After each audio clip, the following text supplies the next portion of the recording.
Hi, today we're painting a beautiful meadow in just a few easy steps. The first thing I'm going to do is make a beautiful bluey grey colour for my background trees.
My light green colour was a little too vibrant, so I've added some of my bluey grey just to darken it slightly.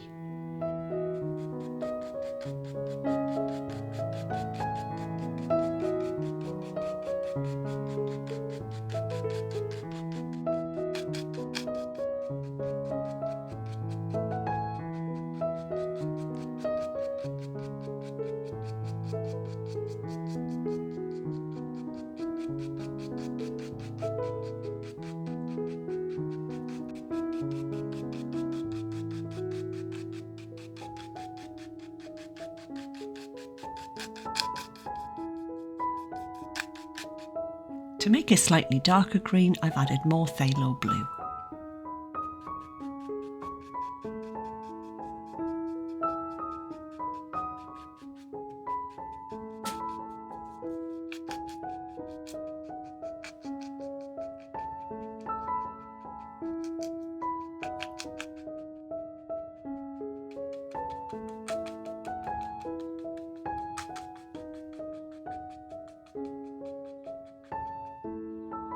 I've waited until the paint is completely dry before coming in with a fan brush to paint in the sunlight over the top.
thanks for painting with me today. I hope you've enjoyed the video. If you have, please consider hitting that like button for me.